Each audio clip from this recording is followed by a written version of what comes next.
first time it likes to... Okay, well, that's quick. It's actually running pretty good at the moment. Alright. Hello, everyone. As you are probably aware, considering there was like 4,000 people, like there's already 3,500 likes. There's also actually only 3,500 views. So basically, everyone that has viewed this has liked it. That is actually quite ridiculous. Not that there's any reason to dislike more it, likes and but views. normally not that people interact with videos, but still. Season 2 narrated trailers come out. We watched it a couple times to calm down ourselves, to calm down, contain our excitement, and we're coming to you to break it down. Give some alternate opinions, because sometimes that's nice to like some hot takes. Yeah, well, I'm gonna play devil's advocate on literally every point. So you're just going to actively go against everything they made? No, but I might. Yeah, but I think it's nice to have other people's opinions to like settle your thoughts on things, and sometimes you don't have friends, so you come to play that shit. People. All right, yeah, we're trying to be concise through this video. Saying that it's probably doomed it, but let's start. We'll pause like per point, basically, like once they've finished saying something new, and then we'll discuss it. If you don't pause when I think you should, though, I will just shout pause at the top of my lungs. Alright, bear that in mind. Let's begin. Hello miners, and welcome back for another DRG update.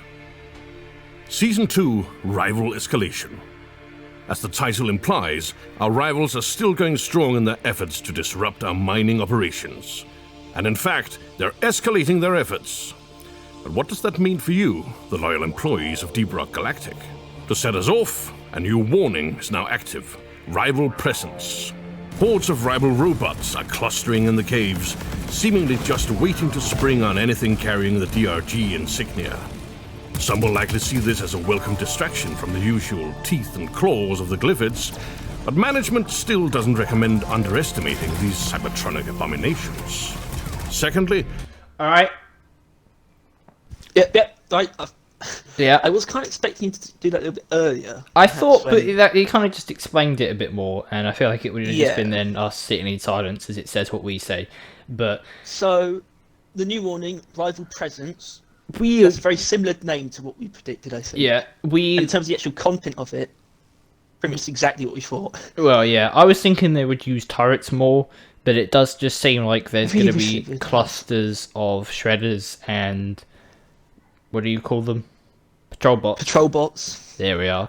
Shredders and patrol bots that are just in the cave. I suppose like Acrasius. They're just kind of there when you spawn in, and you'll bump into them as you go. Either that, or they're going to be like Swarmageddons or Exploder infestations, where they just kind of spawn every so often. I think it will be like that.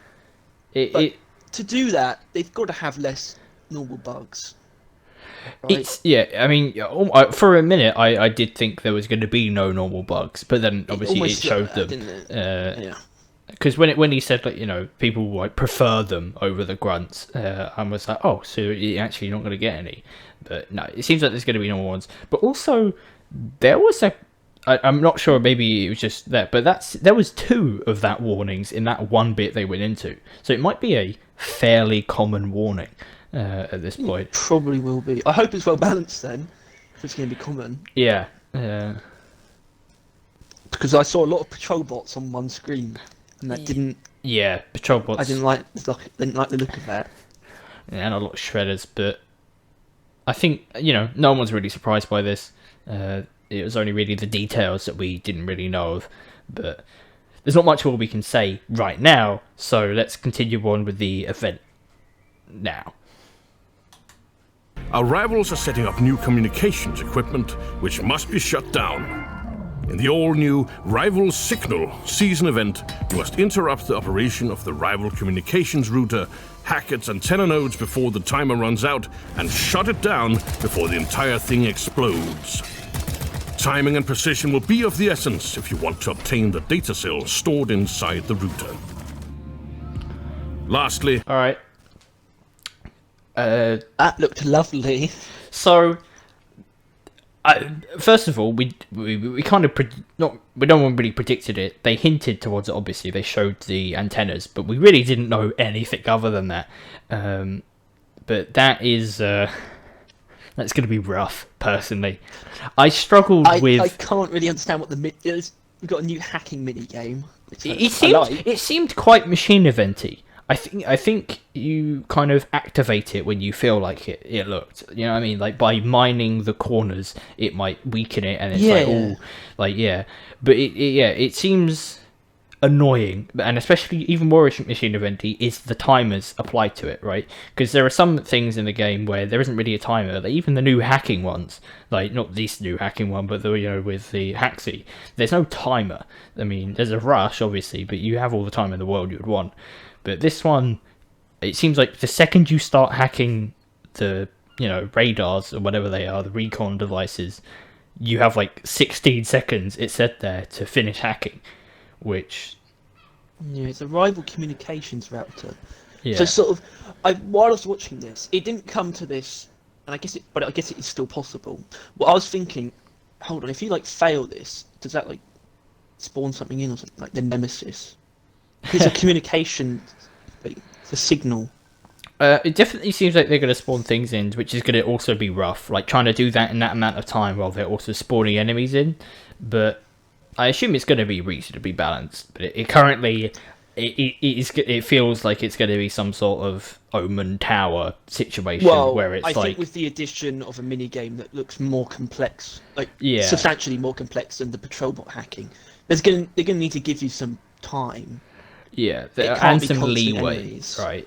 Because they also mentioned that at the end it would explode. Now you'll assume that just means that it'll be like a machine event. If you fail, you fail. It's done. You don't get the data cell, as they mentioned, that's still around. But it could just literally mean that it will blow up, and you if you're in the area, you will just die. If you're mid hack, it will just detonate you or something like that. I almost like the idea that the actual mini game that you're doing here is you could almost do it in a way where you wouldn't actually have to fight anything. I don't know if that's what's being shown, but I feel like what if that hacking thing is actually so difficult that chances are you're going to fail at some point, and that's the only way that enemies spawn. But if you're good enough, you can actually do it flawlessly. I'd like that. I don't think that's necessarily what they're doing, but I would like. Yeah, so I mean, I think I prefer that over what I would assume, and is what they tend to do is they just spawn enemies on you as long as the event is going, because that would not be fun. I already struggle with hacking as is, even when there's no enemies around, let alone when there's a timer and enemies beating the shit out of me and a bomb that's about to explode. So it's going to be quite rough, but it seems interesting. It's new. I look forward to bumping into it. It seems pretty cool. What else seems pretty cool? Pressing play. Oh! Scancom has been picking up new readings in the caves, and disturbing rumors have started trickling in from the surface. Our rivals have unleashed something down there, something specifically designed to lure you in, hunt you down, and terminate you with extreme prejudice. Beware, miners. The rival Nemesis is on the prowl. To count... Alright. Couple things. First of all, predicted the whole grabby hand... Not grabby hand. I did see it's more than that, but I really like the fact that it is the caretaker, right? You see the abilities. Yeah, he has the shooting out of the wave. He has the tendrils, obviously, and then it shows just at the end phase that bombs. he could also summon the phase bombs, which makes you assume he could probably also summon shredders or patrol bots or something like that if he has the entire arsenal. But then again, I'd rather it just didn't. Yeah, I think he I'd is definitely. Just fight this thing on its own. And it didn't show a health bar, but that kind of enemy looked like it needed a health bar. It's gonna. Yeah, they just did it for clarity's sake, I assume. It had the vents that the prospector has, but on the prospector, I think they're critical weaknesses but also they'll slow it down when you break them.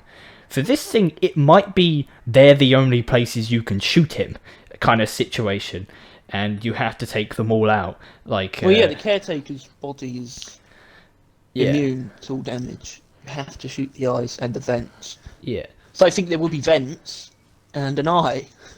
Well, yeah, I mean, obviously, yeah, those are the vent things kind of on the side, which also look like the battery packs of the Prospector, but yeah, so you're probably going to have to aim for those. Those also might be weak points, but I mean, he looked pretty tanky.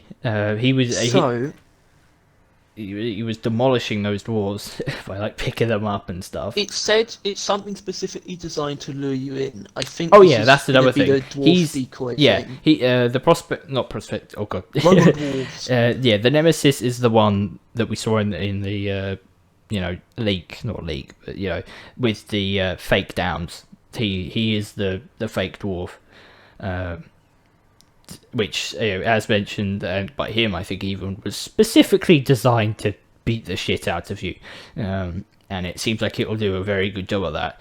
However, to me, this didn't really answer how the Nemesis functions in terms of how you encounter it and what happens after defeating it. I mean, after defeating it, you may get a data cell, or you may not.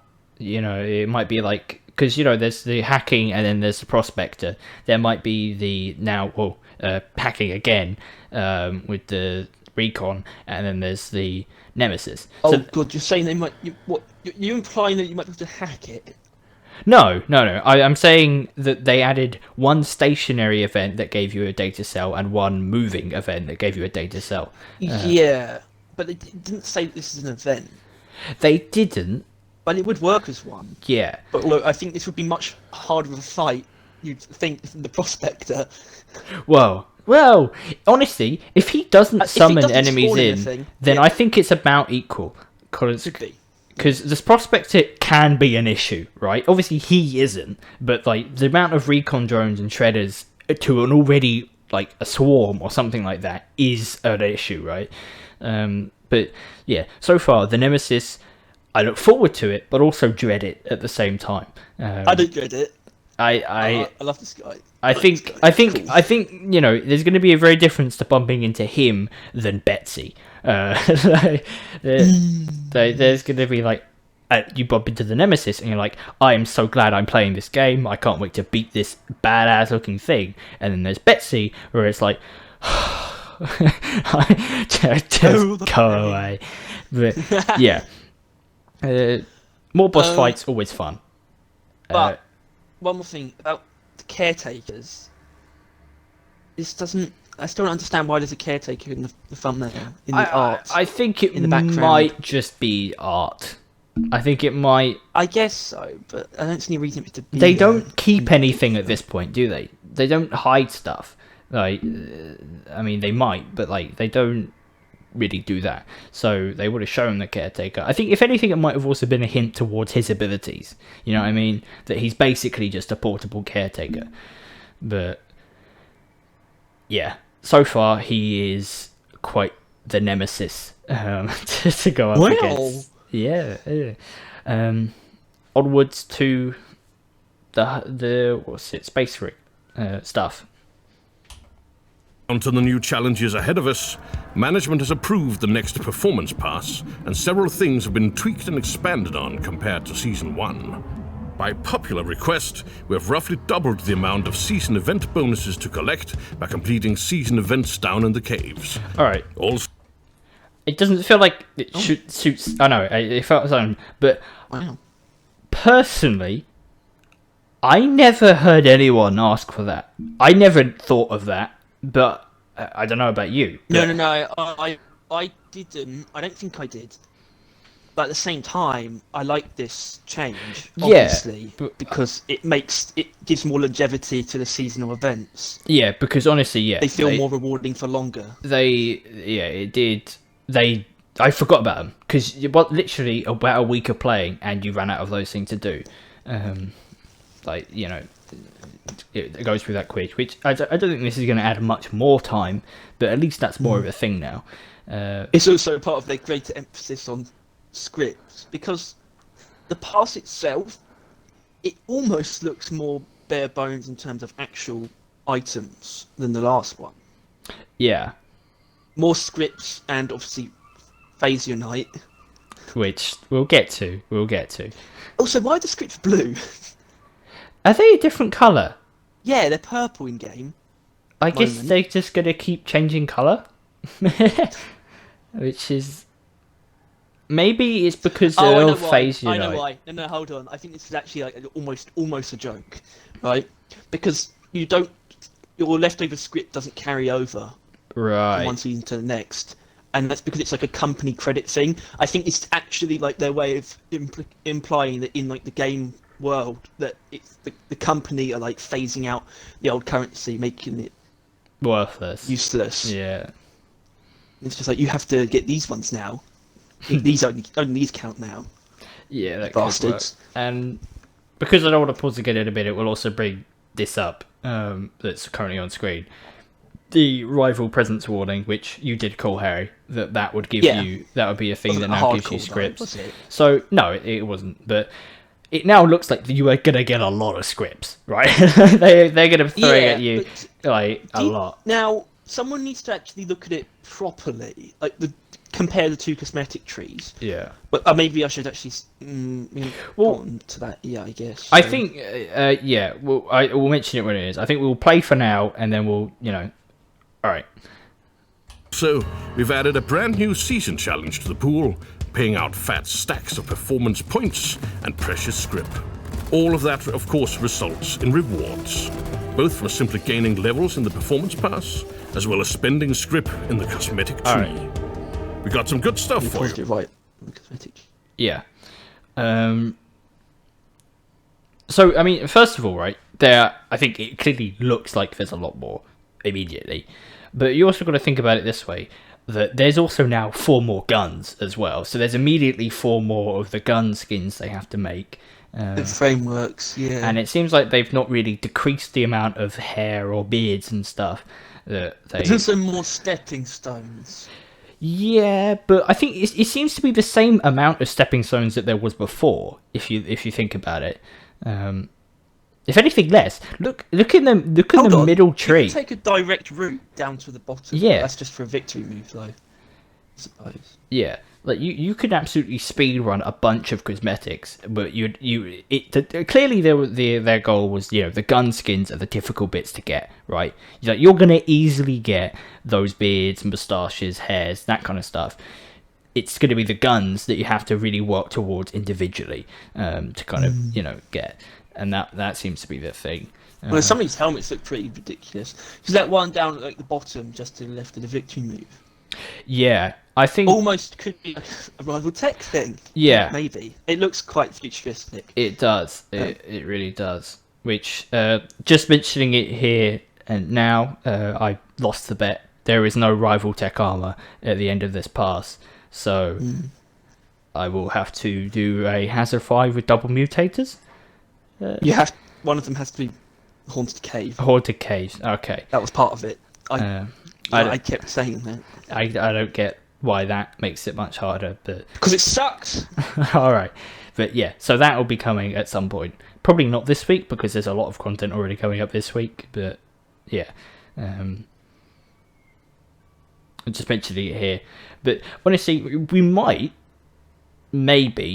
probably go through the cosmetic tree and the season pass, because I imagine people will have like screenshotted each of them, right? Like all the cosmetics and each page of the season. So we might go through, see which ones we like the look of.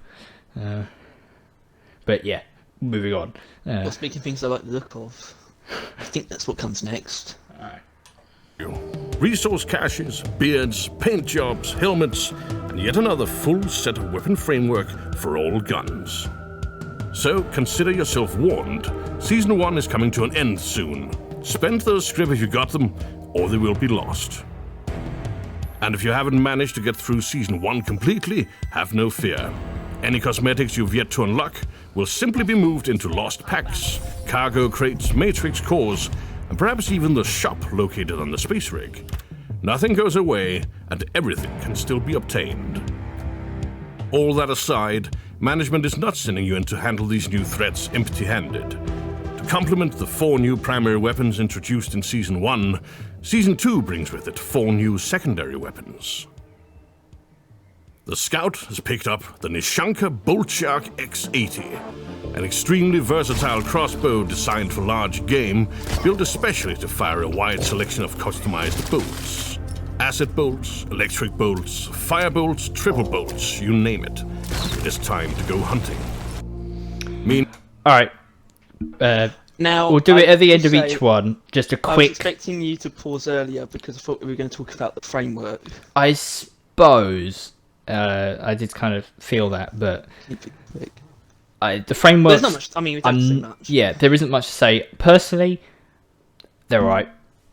Okay, it's fine. I really like it. I thought you were going to say you don't like it. I think they're It's generic. good, I don't think they seem like there's much difference to like the normal default look of the guns. But we'll have to see. I'll have to see what they look like in game with other skins. But yeah, I'm going to pause after each gun. Quick overview. Odyssey crossbow is probably I'm not even like really that. I don't love playing Scout, but I'm looking forward to using the crossbow. It seems like probably one of the most interesting, or like of them. Yeah. So crossbow, looking forward to it. I think the skins could probably look quite cool on it as well, but we'll have to see. Well, to me, actually, it's probably the one where I see the least potential in, actually, out of the 4. It depends how hard they go in, really. I think. I mean, can you honestly tell me that you're not looking forward to seeing a rival tech crossbow? Yeah. So we didn't. Obviously, this doesn't tell us too much in terms of details about every upgrade and overclock. We can only see a few things glossed over. But I guess now we know that there are quite a few special bolts, and then they're spread out in different places. Yeah. Like the triple bolt one, I saw was actually an unstable overclock. Yeah. I think it only affects the standard bolts anyway. Yeah, it seems like yeah, and also it kind of like it showed it killing the oppressor, but that oppressor was already wounded, so we don't know how many shots of that it will take. It might take 2, might take 3, but apparently they're made for big game hunt, whichever that means. So they should do quite a good bit of damage. Hunting game, like hunting big animals. Yeah.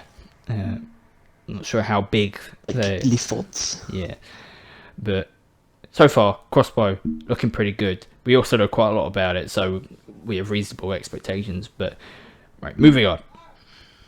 Meanwhile, the engineer has come up with a shard diffractor.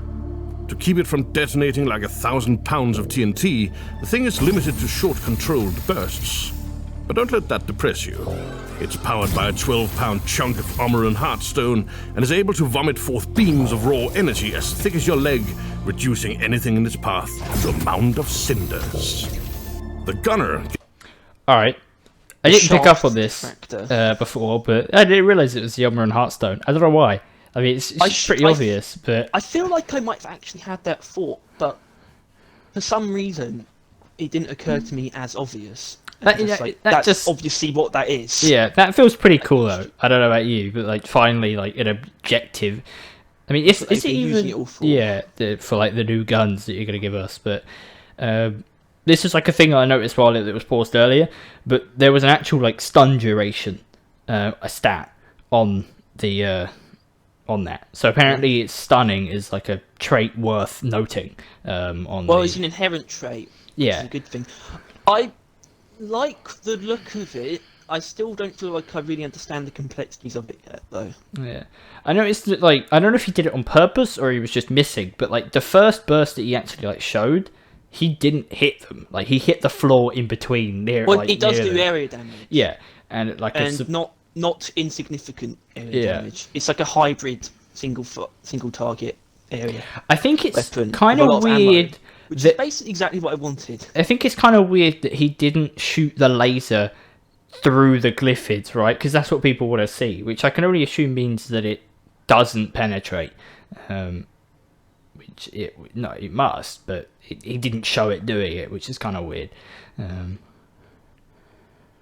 But yeah, so far I think, as mentioned, this is probably the one we know least about, which leaves it up in airs as far as what's it like. But I think, as mentioned, it looks good, right? It looks like an engineer secondary. I did see one of the 50 upgrades, the only one that that they went over, like that the curse went over in this clip. It was like, it's one of those ones where it did more damage to like electrically affected enemies, which is like a fairly that's quite a standard thing. But it's like plus 33%, and I think, okay, I guess that is good, because that makes the stubby worth using. Yeah. And well, the smart rifle does have like a default mod that you can put on it for electric as well, so it's not obscure, but it's not that exciting. And plus, either. Other characters, like, it would then also work well with scouts, IFGs, that kind of thing. So yeah. Yes, yeah. I did also see we actually saw the names of all of the overclocks, I think. Yeah, a bit later on it does, but so once again, someone might like freeze frame some of them, and we might talk about it in like more detail at some other point. But yeah, all right, moving on. Gets the Arms Core Coil Gun, a hand-carryable, fully-fledged electromagnetic accelerator. It fires solid tungsten spheres with enough force to punch clean through solid rock. The only limit to this pocket-sized war crime is the battery pack, which is sizable. And finally... Alright. The Arms Core Coil Gun, which is a railgun, or at least it's a magnetic accelerator. For some reason, they are so... Like, they never want to utter the word railgun. Like, they'll do anything they can to not admit that it's a railgun. But, yeah, I mean... Once again, I mean, I like it, but I feel like the terrain destruction is a gimmick. I don't see how that's useful to a weapon, but it's there, and it's doing stuff, and it went through that terrain, and I saw the hole in the other bit of terrain, so I don't know how far it goes, but it'll just go.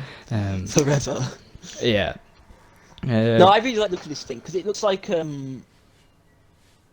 I was about to say a hybrid between the revolver and hyper propellant, which I guess it kind of is. Yeah. It's not a stupid way of putting it, I don't think, because you have you can use like a very standard shot, I think, that uses 10 ammo. I think you can do charge shots and single shots, but it also didn't say like single shot ammo use. It said its only limit is its like battery. Which that might have an insinuation. That was a confusing comment. No, that was just talking about the conceptually, the power of the weapon is only limited by the fact that it has ammo. You can't shoot it forever. But isn't that, I think, all of the things? Like, I know, but I think that's actually what that was. Maybe, but yeah, I think it's once again, gunner secondary. It's a pistol that does more than enough damage to like dispose of bugs. But it also has a lot more, I think, interesting effects. It seems it, yeah. Considering the burst fire is very boring. As much as I like it and honestly prefer it over the revolver, it is bland as hell. There's only one thing that makes it do anything interesting, and that's like the electricity one, and that sucks. So,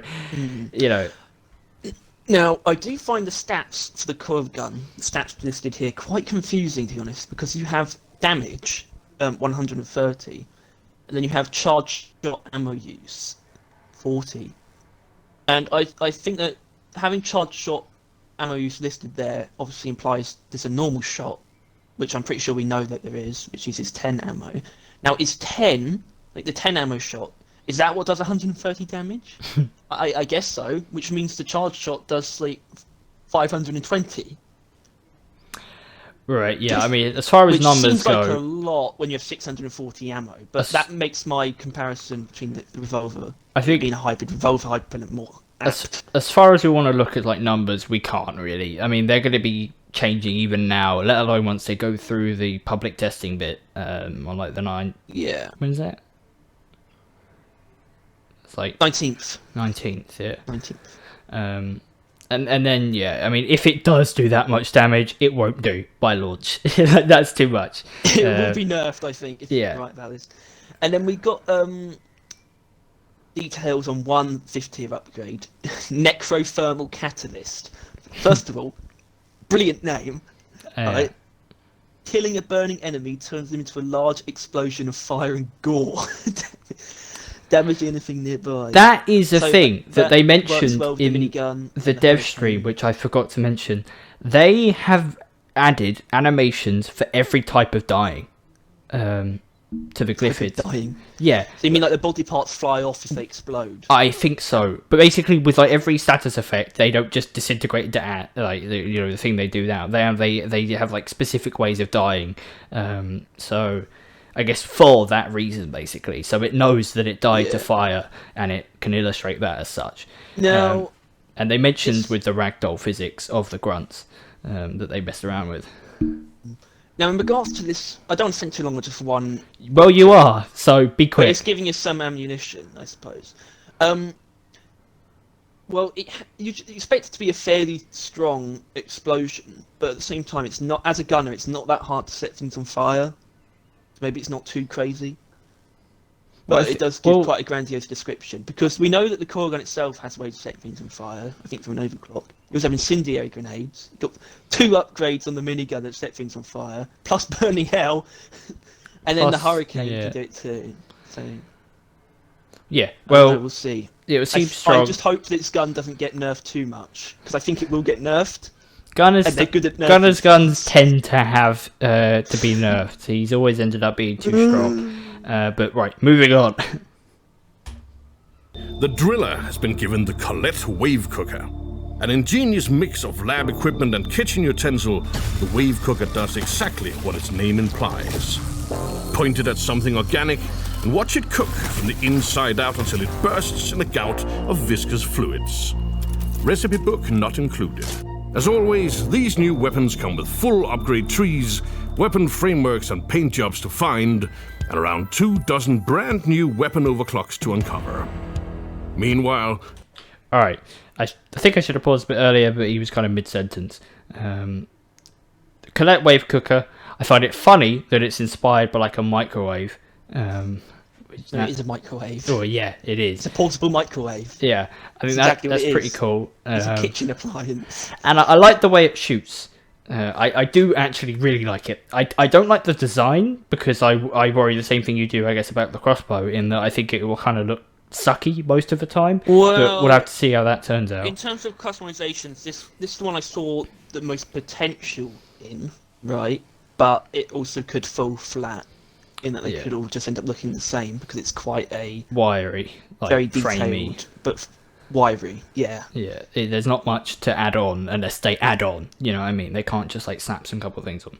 But yeah, as far as using it, I'm up for it. I'm not sure how well it's going to work with my build that I want to use. I hope it does work well with it, because I'd pick it over the EPC any day of the week. But I look forward to using it a lot. Quite like it.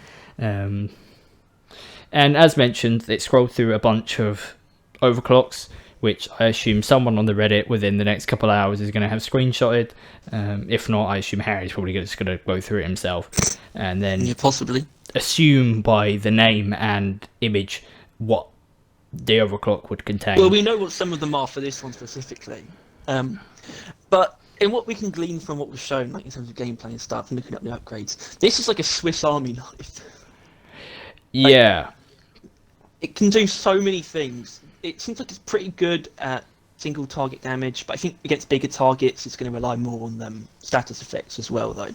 But also good area damage too.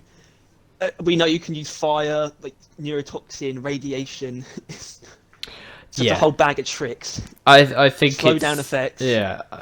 I look forward to it. My only worry is that it relies too much on that kind of stuff, and it becomes not, because what Driller needs as a secondary isn't more status effect. He's got ample status effect coming out his front side. He needs a secondary to finish them off. I was concerned about when I first saw it, because when we first saw it, we were like, oh, this is just a radiation gun. Yeah. It doesn't inherently use the radiation status effect, though. Yeah, no. I think our worries will be put to rest, but I look forward to it either way. Moving on to fun guy. The shop. Well, I mean, we could touch on the overclocks a little bit. We should, right? No, we shouldn't. It scrolled through.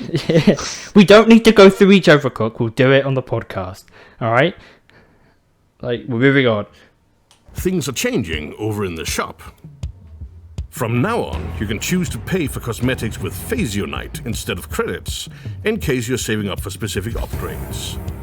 Phazyonite can be found in the caves of Hoxie's as you go, and you will also earn it from the newly implemented cosmetic mastery system in the shop. How does that work? Simple. Increase your cosmetic mastery by buying stuff. And not to worry, shoppers, the system will work retroactively. Everything you already bought will be counted towards your cosmetic mastery progression. For those dwarves... Alright. There it is, the new mineral. The new mineral, Phazyonite. First of all, I mean, it's my favourite colour, so I already like it. But it also it implied that it's just going to be everywhere, right? Like, yeah, which we suggested. It showed it, like, that was common there, right? That was probably, I mean... That was weird. I don't know what that was. There was... I'm not sure if that was two veins in an L shape, or that's how those veins are, but there was also another one in the background, so... I'm not sure how common Why it would there is. be that much? Like, maybe it spawns like that. It's not everywhere, but it's like you get a bunch of veins near There'll be like a cave that's full of them. But like, yeah, because also like a couple of things in that, you know, Phazite, you didn't need much of it, or there wasn't like, or you needed like 30 to cover like a normal cost of something. So I saw like the very first thing in the shop. I don't know what it was. It might have just been like the bald head. It was shape. literally one Phazyonite. Yeah, because it was like 20 gold. But then I think it got up to like 120 or 190, so a lot, quite like pushing over 100, because things can get pretty expensive in the shop. Yeah, you got this new thing, shop mastery, and I was right that there would be something added to the shop, and the new mineral would be. Well, we knew the new mineral was to do with the shop, which is why I guess that. But that wasn't my proper prediction. Yeah. So I technically also lost a bet. Yeah, so look forward to both of our stuff. I don't know, I'm not really sure what to say about this. It's weird, I'm not sure how useful it is. Well, the thing is, right, is I like the reason why they added it. The reason why they added it is because, and it's the same reason why I have not bought anything from this shop in so long, is because there is no room to buy things from the shop, right? If you want to be getting like overclocks and using the forge, and promoting your dwarves, there's no leftover. There is no leftover. For someone who's bought everything in the shop, obviously it's objectively useless. I have nothing to do with my Phazyonite. Yeah, you're gonna have so much of it, yet nothing to spend it on, because you've also completed the season bar, so nothing new's being added to it. So at least it'll be a cool little thing that's now up there. But brilliant. Unless you can use shit tons of it to buy upgrades, I don't know. But yeah, I like the reason why it's been added, because there is a lot of stuff now, especially for people just starting. It's just like, I like the fact that the shop has its own currency, basically. Yeah, especially since some stuff are a bit ridiculous to buy. Not only to then you get overclocks because you need overclocks, right? I mean, obviously there are the cosmetic core stuff, but there are also things you kind of have to buy, like the overclock. Do you think there was almost a point where they thought, should we just remove normal price from the shop and just make it this stuff? But they thought we can't do that, but they wanted to, and that's why this exists. I think obviously the fact that they added this meant that they were thinking about the store. They knew that the store was just not something people would buy from, if you know what I mean. It's not something that the game points you towards and is like, this is how you get cosmetics. It's not. You get cosmetics from like playing the game, getting the cores, and that kind of stuff. It does sort of make me feel though like Phazyonite should probably also be able to be used to forge cosmetic overclocks. Maybe it can be. Man, no. I don't know if that necessarily translates. Is that? I think should be, it really. I feel like it. It really does seem like it is just a shop mineral. The shop needed a boost, and it gave it. Also, it gave the shop, a progression, which is they just Weird. keep adding progression to the game. Every single thing you have like a separate number. progression systems, Yeah, yeah. like Forge, Season Pass, like Shop, actual levels, your Cat Dwarf levels. Like, yeah, it's getting ridiculous. And yet people are still running out of, they're still peaking. But I think that I feel like it doesn't get cluttered because it's all They are so separated separate, into its yeah. own And they components. also kind of mean nothing. You know what I mean? Do you even know what Forge level you are? Yeah, it's like 150 something, 170. I don't know. Yeah, but still, exactly. It doesn't matter, right? It's not a level that you'll count up and you're like, oh yes, I finally reached this. Unless it's like 69 or 420, but you get the point. It's not like your blue level or your dwarf level that means promoting. It's irrelevant. But I was trying to pay attention, and they didn't actually kind of show it. But like, you level up your shop progression by buying stuff. By buying stuff, yeah. But he bought something with the I've forgotten it already. What they do? Phazyonite. Phazyonite. He bought some with the Phazyonite, but I didn't see the bar go up at the bottom. And I'm not sure if that's because he didn't complete the purchase, but it also might be that you don't get it if you use Phazyonite. Well, you get Phazyonite. Yeah. So, I mean, it might have just been because I don't think it actually finished the purchase, so it wasn't that big of a, thing, but I don't know. It's interesting. A new mineral just for the store. I think, honestly, that's probably the best case scenario with the mineral. It was added to the game just to help a part of the game that needed help. So there's not much more to be said. I think we need to... It will help the greenbirds. Yeah, I mean, it'll help me. Man, it'll help me. It will help you. So, yeah. Moving on. Those returning unsuccessfully from missions, we have finally received a shipment of medical gowns. For the sake of overall morale and sanity, we urge all employees to keep their underwear on when waking up in one of these. And lastly, a new addition... Alright. So they added the medical gowns. They added medical gowns. They did it. But the way they said it, it doesn't sound like they're just going to be on the, I mean, you might buy them from the store. You might... I think they're free. But it might just be that it's like auto-equipped if you go down. Like if you come out of the med bay, you'll just come out in there. No, they were wearing it in a mission. I know, but you might have to change into your other outfit. Which, if so, that is incredibly annoying.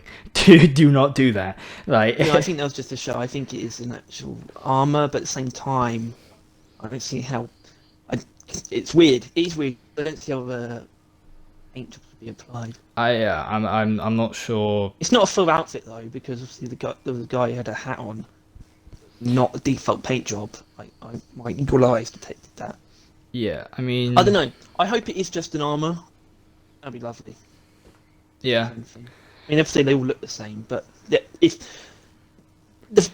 makes more sense actually for it to be an armor that you can use somewhat normally, because then it's the only thing that's going to differentiate the dwarves is the paint jobs being different. Yeah. Each dwarf. But yeah, I I mean, also like that they added it. It's weird, but I mean, as we mentioned with the April Fool's thing, it kind of felt like people were just going to ask for this to be added, but they were one step I think ahead. they knew that. They were like, I yeah, think no, they weren't going to do that actually at first, possibly. I mean, fair play on It was them. an April Fool's joke. It wasn't. Yeah, I mean, obviously it was, but like, they're adding it. You don't even have to pay Yeah. for it. It's better than an April Joke Fool's joke. anymore. It was just a leak, but a different type. But yeah, I mean, this is moving on. This is the next part. to the Forge. Previously, Forge Mastery granted completely random infused matrix cores. Now you'll be given a choice. 2 character classes are picked at random. You pick which of them gets the core. Some choice is better than no choice, as they say. As all They mentioned this in like a while ago. They mentioned they were going to do something for the overclocks, but they didn't really hype it up that much, which I think is about accurate, because it is something else, and it is nice. It is, And it was, as my report indicated, a way to skew the odds. yeah. And I expect it to be to do with Forge Mastery as well, because that's sort of a bare bones feature. Yeah. This is still sort of a bare bones edition, though. You sort of just pick between two, random classes, but at least you get to narrow it down more. It's a Well, I slight mean, it's narrowing just, down. it's only slightly worse than actual core bits, but at least you don't have to do like an omen for it, for the chance. So now, it's still alright. Shame you can't retroactively get to pick all those ones, but from now on, you get to pick between them. I mean, personally, I do think it should just be you pick what dwarf you want with Forge Mastery. Yeah, I suppose, but I don't Like, think... at least. I thought it might have gone beyond that, but I thought at least you just get to pick what class. Because that's the problem that so many people have. And I swear that it is actually a thing where you don't get stuff. You're less likely to get stuff for the class you're playing. I mean, kind of, but also no, but also yes. I mean, once I played Driller for a while and kept getting the Driller stuff, eventually there was less Driller stuff, so I got Driller less. No, I mean, right from the beginning, people just struggle to get anything for their own class. I suppose. But, I don't know. But I don't know if people reporting on it is just making it seem like more common than it actually At least, I mean, if you think about it, this has increased the chance of you getting stuff for your own class, right? Because instead of getting any of the random 4, you now get a random 2 of the 4 that you then pick from. Which I think that means yours are better, but I don't know. It's a very minute thing that I'm sure people will just appreciate. Which I think is kind of, not really a theme, obviously, but same with the new mineral. It's just kind of nice things to help things go better. I'm not sure if I forged all of my mineral canisters or not. You I hope I probably didn't, haven't. because now I can use them to get stuff that I want very easily. I wonder if there's mineral canisters of the new mineral. That would be interesting. Well, that would be weird. Well, you would assume after you completed all that you would have the exactly. shot. But, it'll be something. But to wrap this up, I think this is the final part, is DLC stuff. Always, a new update also means a new pack of DLC, and this time we're presenting the Robot Rebellion pack. Phasar presses in the ragged remains of past glory, crudely coupled together during those long nights spent on the space rig waiting for the next engagement. Management wishes you all safe, happy, and lucrative missions and cooperation, miners, and welcome to Season 2, Rival Escalation.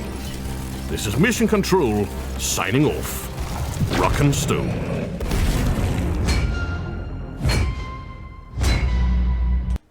Alright. Yeah.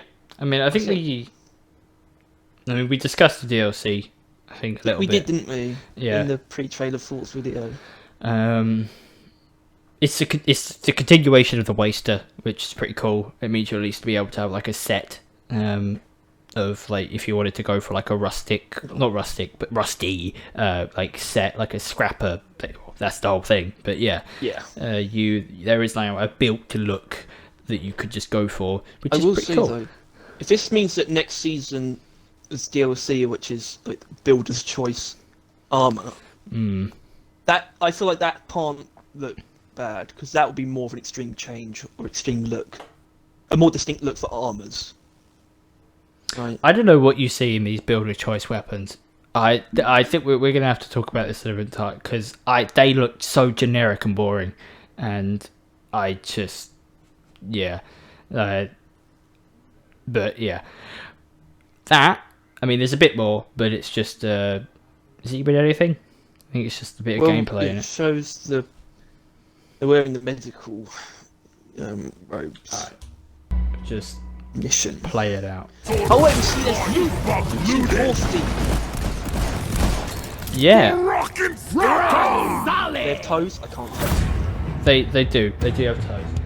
And another thing, I mean, the engineer has the same pants as he had shirt in the Roughnecks, and I'm not sure which one. I'm assuming Gunner had like love heart ones, love heart pants, which is pretty funny. But yeah, that was everything.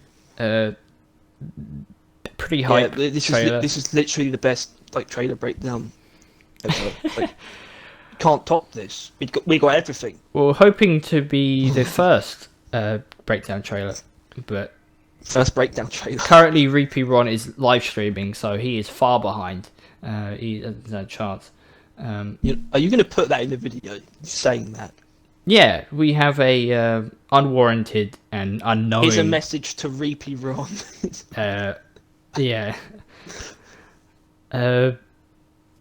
Everyone's pretty hyped. We're pretty hyped. Looking forward to it. We play on Xbox, so we have to look forward longer. For peasants. Yeah, and also like relaxing and not go. But yeah, pretty damn cool. We'll talk more in detail, probably about the overclocks that Harry wants to talk about in Friday's podcast. So, Friday. It's a big promise. Yeah. But I can't do Sundays, so it's got to be Friday. Oh. Alright. Cool beans. How much of that background noise did you pick up?